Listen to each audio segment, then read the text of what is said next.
اس وقت دنیا کو جس جنگ نے اپنی لپیٹ میں لیا ہوا ہے اس کا سب سے زیادہ نقصان تو بظاہر یہ دکھائی دے رہا ہے کہ امریکہ کو ہونے والا ہے۔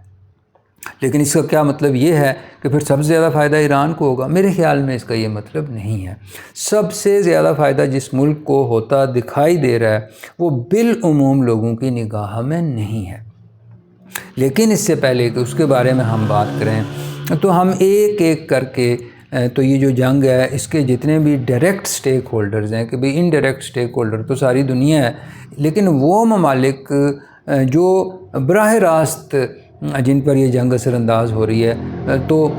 ان کا ہم جو ہے وہ ان کی ہم فیکچول پوزیشن دیکھنے کی کوشش کرتے ہیں، لیکن مختصر ترین الفاظ اور آسان ترین انداز میں۔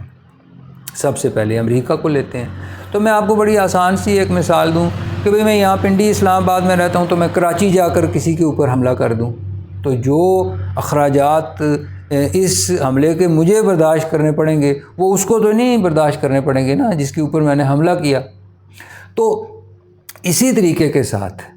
ساری دنیا جانتی ہے کہ امریکہ جو کون سی دنیا سے یہاں پہ آ گیا حملہ کرنے کے لیے، تو اس کو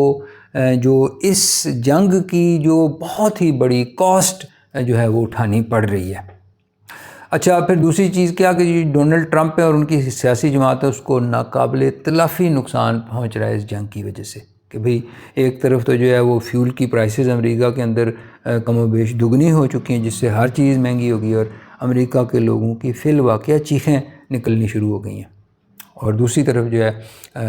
وہ جو کہتے ہیں کہ to add insult to injury کہ بھئی لوگ کہتے ہیں کہ کوئی سیکرٹس ہیں، کوئی راز ہیں وہ ایپسٹین فائلز والے ڈونلڈ ٹرمپ کے نیتن یاہو کے پاس، جس کی وجہ سے وہ بلیک میل کر رہے ہیں، ورنہ بظاہر تو کوئی تک نہیں بنتی تھی اس حملے کی۔ تو ہر دو صورتوں میں جو امریکہ ہے تو اس کے جو مڈ ٹرم الیکشن آگے آنے والے ہیں اس میں کسی شک و شبے کے بغیر جو تجزیہ نگار ہیں وہ کہہ رہے ہیں کہ جی یقینی دکھائی دے رہی ہے ڈونلڈ ٹرمپ اور اس کی جماعت کی ہار۔ تو اچھا، پھر تیسری چیز جو ہے وہ پیٹرو ڈالر سسٹم ہے کہ بھئی جس کی وجہ سے ساری دنیا کے اوپر جو ہے وہ امریکہ کی جو ہیجمنی جو ہے وہ قائم ہے۔ تو وہ جو پیٹرو ڈالر کی دیوار ہے اس کے اندر شگاف بھی پڑتا ہوا صاف طور پر دیکھا جا سکتا ہے۔ اچھا بھئی کیونکہ جو دنیا ہے اس کو یہ باور کروا دیا ہے ایران نے کہ بھئی یہ جو پیٹرو ڈالر کا سسٹم ہے اور یہ جو ضمانتیں امریکہ نے دی ہوئی ہیں تو یہ اب جو ہے وہ اس طرح سے کارآمد نہیں رہیں جیسے پہلے ہوا کرتی تھیں۔ آسان سی اس کی بھی میں آپ کو مثال دیتا ہوں کہ بھئی لوڈ شیڈنگ شروع ہوتی ہے تو پھر ہم جو ہے وہ سولر پینل لگوانے کے بارے میں سوچتے ہیں یا کوئی اور الٹرنیٹیو جو ہے وہ ڈھونڈنا ہم شروع کرتے ہیں۔ تو اسی طرح سے جب پیٹرو ڈالر کا سسٹم کریڈیبل نہیں رہا تو پھر جو ہے وہ الٹرنیٹیوز دنیا بھی ظاہر ہے کہ ڈھونڈنے کے بارے میں سوچے گی۔ تو امریکہ کا تو سب سے بڑا نقصان ہو رہا ہے۔ اچھا، اس کے بعد آئیے اسرائیل کی طرف۔ اسرائیل کا اتنا اس میں نقصان نہیں ہے، اسرائیل کو فائدہ ہی ہوگا کیونکہ at the end of the day یہاں پر جو ہے وہ دو ہی ریجنل پاورز سامنے آتی دکھائی دے رہی ہیں، ایک اسرائیل ہے اور ایک جو ہے وہ ایران ہے۔ تو یہ جو سعودی عرب ہے یہ ٹلٹ ہے زیادہ اسرائیل کی طرف اور یہ قطر وغیرہ جو ہے وہ ایران کی طرف ہیں۔ اچھا، پھر جو ہے وہ تیسرے نمبر پر آپ جو جی سی سی کنٹریز ہیں تو بھئی جی سی سی کنٹریز جو ہیں وہ یہ بات ریئلائز کر چکے ہوئے تھے پہلے ہی کہ جو یہ جو آنے والی دنیا ہے اس کے اندر فیول کی کھپت اس طرح سے نہیں ہوگی جیسے کہ آج کل ہو رہی ہے۔ کتنی کمپنی ہیں انہوں نے جو ہے وہ آلریڈی یہ آپ کی الیکٹرک گاڑیاں بنانی شروع کر دی ہیں جو ایون کہ پاکستان جیسے ملک میں بھی اب عام دکھائی دیتی ہیں۔ تو اسی چیلنج کے مد نظر جو ہے وہ جی سی سی کنٹریز جو تھیں انہوں نے ٹورزم کے اوپر فوکس کیا، نئے شہر سعودی عرب میں جو ہے وہ بسائے جا رہے ہیں، قطر نے ورلڈ کپ کرایا، جو یہ دبئی ہے وہ کتنا بڑا انویسٹمنٹ کا ایک زبردست مرکز بن گیا۔ کئی لوگوں نے تو ساری دنیا سے مستقل طور پر جو ہے وہ دبئی میں آ کے رہنا شروع کر دیا۔ تو اب یہ جو ٹرسٹ تھا انٹرنیشنل کمیونٹی کا اور یہ جو پلان تھے جی سی سی کنٹریز کے وہ تو اب جو ہے وہ ملیاں میٹ ہوتے صاف دکھائی دے رہے ہیں۔ اور یہ ٹرسٹ جو ہے اگر بحال ہوگا تو اس میں جو ہے وہ 1 2 3 سال نہیں بلکہ دہائیاں میرے خیال میں لگیں گی۔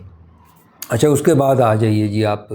چین کی طرف۔ تو ہم جانتے ہیں کہ بھئی جتنا تیل جو ہے وہ ایران پروڈیوس کرتا ہے تو اس کا 80% جو ہے وہ چین خریدتا ہے، لیکن چین جو ہے وہ ظاہر ہے کہ اس نے ایک ڈارک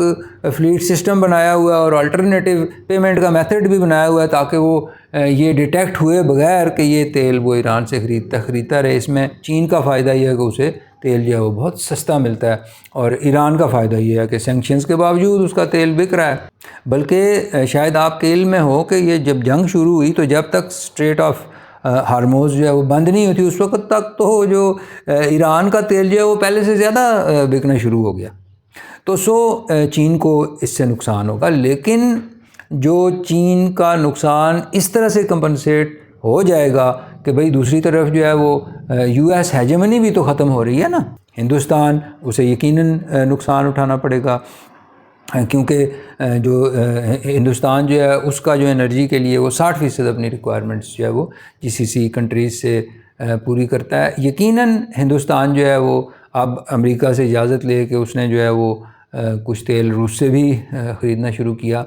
بالکل ویسے ہی جیسے کہ ایز این آلٹرنیٹیو چین نے بھی روس کے ساتھ جو ہے وہ اپنے جو ہے وہ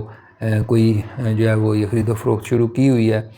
تیل کی۔ لیکن پھر یہ سوال پیدا ہوتا ہے کہ کیا رشیا جو ہے وہ اتنی بڑی ریکوائرمنٹ جو ہے وہ ان دونوں ممالک کی پوری کر سکے گا آئل کی؟ اچھا، پھر اب آئیے ایران کی طرف۔ تو بھئی ایران جو ہے وہ تو چاہے ہار بھی جائے یہ جنگ، لیکن پھر بھی جیت اسی کی ہوگی، کیونکہ ساری دنیا یہ بات جانتی ہے کہ جو ایران ہے وہ پہلے سے اس بات میں کلیئر ہے کہ وہ نیوکلیئر ویپن دنیا سے نہیں بنانے دے گی، اسی لیے تو اس نے جو نان پرولیفریشن ٹریٹی ہے اس کے اوپر پہلے سے ہی سائن کیے ہوئے ہیں۔ اچھا، پھر اس کے بعد جو اس نے ایک سے زیادہ مرتبہ اپنی جو اس کی نیوکلیئر فیسلٹیز تھیں وہ اس نے کہا کہ دنیا آ کے دیکھے۔ تو اس کا مطلب یہ ہے کہ یہ تو فیس سیونگ ہی بیسیکلی ڈونلڈ ٹرمپ لیں گے، کیونکہ وہ جو کہتے ہیں between the devil and the deep sea, کہ نہ وہ اس جنگ کو جاری رکھ سکتے ہیں نہ وہ اس جنگ سے فرار اختیار کر سکتے ہیں۔ اتنی یعنی فیٹل مسٹیک انہوں نے جو ہے وہ کر دی ہے ایران کے اوپر حملہ کر کے۔ ایران کی سب سے بڑی کامیابی یہ ہوگی کہ اس کے اوپر سے سینکشنز اٹھا دی جائیں، یہ جو اکنامک سینکشنز ہیں، وہ اگر اٹھا لی گئیں تو ایران جو ہے وہ دن دگنی رات چگنی ترقی کرے گا، اور کوئی اس کو جو حاجت ہی نہیں رہے گی نیوکلیئر بام کی۔ وہ اس کے بغیر یہ جو اس کی میسائل کیپیبلٹی ہے، ڈرونز وغیرہ، وہ اس نے بالکل ڈسپلے کر دیا ہے کہ بھئی وہ نیوکلیئر کیپیبلٹی کے بغیر بھی وہ ایک ریجنل پاور ہے۔ میرے خیال میں سب سے زیادہ اس جو جنگ کا فائدہ وہ ہوگا رشیا کو، کہ بھئی ایک طرف تو بہت زیادہ یعنی وہ جو تیل ہے اس کا جو بک نہیں رہا، اور یا اسے بلیک میں بہت سستا بیچنا پڑ رہا ہے، تو وہ ایک دم اس کی ڈیمانڈ بہت زیادہ پیدا ہوگی، اور وہ تو یہ پڑوس میں یہ ہندوستان اور یہ کیا کہتے ہیں چائنا اور پھر جو ہے وہ پاکستان، تو یہی اتنی بڑی مارکیٹ اس کو یہاں پر ہوگی، اور یہ ظاہر ہے کہ ایران بھی اس مارکیٹ سے استفادہ کرے گا۔ تو ایک طرف تو یہ فائدہ ہوگا روس کو، اور دوسری طرف یہ جو یوکرین کی جنگ ہے، تو اس میں ممکن ہی نہیں رہے گا یورپ کے لیے یوکرین کو سپورٹ کرنا۔ اب آخر میں آتا ہے پاکستان۔ تو بھئی اس کے بارے میں نے جیسے کہ پچھلے ولاگ میں آپ کو بتایا تھا کہ اس مرتبہ جتنا امریکہ کو پاکستان کی وجہ سے فائدہ ہو رہا ہے، اس سے زیادہ فائدہ 1971 میں ہوا تھا، لیکن اس سچویشن کو پاکستان کیش نہیں کرا سکا تھا۔ اس کی وجہ کیا؟ اس کی وجہ یہ کہ جو ہمارے حکمران جو ہیں ان کی ایک تو ہر وقت جو ہے لیجیٹیمیسی اس کے اوپر سوالیہ نشان لگے ہوتے ہیں، اور دوسرا یہ کہ یہ اپنے جو ان کے پرسنل انٹرسٹس ہیں ان کو یہ ہمیشہ ترجیح دیتے ہیں قومی انٹرسٹ کے اوپر۔ تو بھئی اب آپ کو پتہ ہے کہ وہاں سے لوگ اپنا سرمایہ نکالیں گے، تو پھر کیوں وہاں سے سرمایہ نکال رہے ہیں؟ اس لیے سرمایہ نکال رہے ہیں نا کہ وہاں ان کو یہ لگتا ہے کہ سیفٹی اور سیکیورٹی کی پرابلم ہے، تو وہ پھر کسی ایسے ہی ملک میں لے کے جائیں گے نا جہاں سے سیفٹی اور سیکیورٹی کی پرابلم نہیں ہوگی۔ تو اگر پاکستان میں وہ پرابلم ہوگی، پاکستان میں اگر انوائرمنٹ کنجینیل نہیں ہوگا، تو وہ یہاں کیوں اپنا سرمایہ لے کے آئیں گے؟ یہاں سے تو آپ نے جو ہے وہ سب سے بڑا سرمایہ دار تھا اسی کو بھگایا ہوا ہے، ٹھیک۔ اور دوسری طرف یہ ہے کہ جو امن و امان کی جو صورتحال ہے یہاں، وہ بھی کسی سے پوشیدہ نہیں، اور کرپشن جتنی یہاں پر ہے۔ تو بھئی جب تک آپ نے یہاں رول آف لا جو ہے وہ اپ ہولڈ نہ کیا، جب تک آپ نے میریٹوکریسی کو انشور نہ کیا، جب تک آپ نے کرپشن کو